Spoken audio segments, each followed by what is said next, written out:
ഈ കേരള ബ്ലാസ്റ്റേഴ്സിന്റെ ആരാധകരെ കുറിച്ച് പലർക്കും പലയിടത്തും പല അഭിപ്രായം ഉണ്ടായിരിക്കും. പക്ഷേ കേരള ബ്ലാസ്റ്റേഴ്സിന് വേണ്ടി കളിച്ച ഗ്രീക്ക് താരമായിട്ടുള്ള ദിമിത്രിയസ് നിയമന്റക്കോസിനോട് കേരള ബ്ലാസ്റ്റേഴ്സിന്റെ ആരാധകരെ കുറിച്ച് ചോദിച്ചു കഴിഞ്ഞാൽ ഒരിറ്റ് കണ്ണീരോടെ അല്ലാതെ, അല്ലെങ്കിൽ മനസ്സിലൊരു നേരിയ മുറിപ്പാട്ടോടെ അല്ലാതെ കേരള ബ്ലാസ്റ്റേഴ്സിന്റെ ആരാധകരെ കുറിച്ച് ദിമിത്രിയസ് ഡിയമന്റക്കോസിന് ഓർക്കാൻ കഴിയില്ല.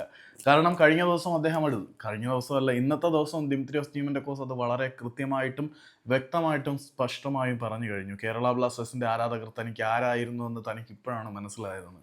കാരണം ബ്ലാസ്റ്റേഴ്സിന്റെ ആരാധകരുടെ ഹൃദയത്തിന്റെ വിശാലതയും ബ്ലാസ്റ്റേഴ്സിന്റെ ആരാധകരുടെ മനസ്സിൽ എത്രമാത്രം സ്നേഹം തന്നോടുണ്ടായിരുന്നെന്നും ഇന്ന് ദിമിത്രിയോസ് ഡിയമന്റക്കോസിന് റിയലൈസേഷൻ ഉണ്ടാവുന്നുണ്ട്, തിരിച്ചറിവുണ്ടാവുന്നുണ്ട്.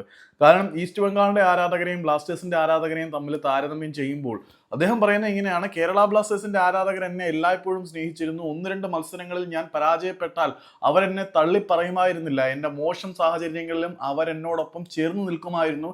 അവരെന്നെ സ്നേഹിച്ചിരുന്നു. പക്ഷേ ഈസ്റ്റ് ബംഗാളിലേക്ക് ചെല്ലുമ്പോൾ അവിടെ സ്ഥിതിഗതികൾ വളരെ വ്യത്യസ്തമാണ്. ഒരു കളി നന്നായിട്ട് കളിച്ചു കഴിഞ്ഞാൽ അവർ പ്രൈസ് ചെയ്യും. പക്ഷെ ഒന്ന് ഡൗൺ ആയി കഴിഞ്ഞാൽ അവർ പുച്ഛിക്കും, പരിഹസിക്കും, തള്ളിപ്പറയും. ബ്ലാസ്റ്റേഴ്സിലേക്ക് വരുമ്പോൾ 1-2 കളികളിൽ താൻ ഫോം ഔട്ട് ആയാൽ പോലും തിരിച്ചു വരാനുള്ള ഊർജ്ജം സന്നിവേശിപ്പിക്കുന്ന തരത്തിൽ പിന്തുണയും സ്നേഹവും പരിലാളനയും ഒരുപാട് ബ്ലാസ്റ്റേഴ്സിന്റെ ആരാധകർ നൽകിയിരുന്നു. പക്ഷേ ഈസ്റ്റ് ബംഗാളിലേക്ക് എത്തിയപ്പോൾ തിരിച്ചടികളെ അവർ അക്സെപ്റ്റ് ചെയ്യുന്നില്ല. ചെറിയ പിഴവുകളുടെ പേരിൽ പോലും ക്രൂശിക്കപ്പെടുന്നുണ്ട്. അതിൽ തനിക്ക് ദുഃഖമുണ്ട്. ബ്ലാസ്റ്റേഴ്സിന്റെ ആരാധകരായിരുന്നു തന്നെ യഥാർത്ഥമായി സ്നേഹിച്ചത്. മോശം സാഹചര്യങ്ങളിലും ബ്ലാസ്റ്റേഴ്സിന്റെ ആരാധകർ കൂടെ നിൽക്കുമായിരുന്നു എന്ന് ദിമിത്രിയോസ് നിയമന്റക്കോസ് പറയുമ്പോൾ തൽക്കാലം അതൊക്കെ പറഞ്ഞുകൊണ്ടിരിക്കാനല്ലേ ദിമിയണ്ണന് പറ്റത്തുള്ളൂ. പോയില്ലേ, ഇനിയിപ്പോൾ എന്ത് പറഞ്ഞിട്ട് എന്ത് കാര്യം?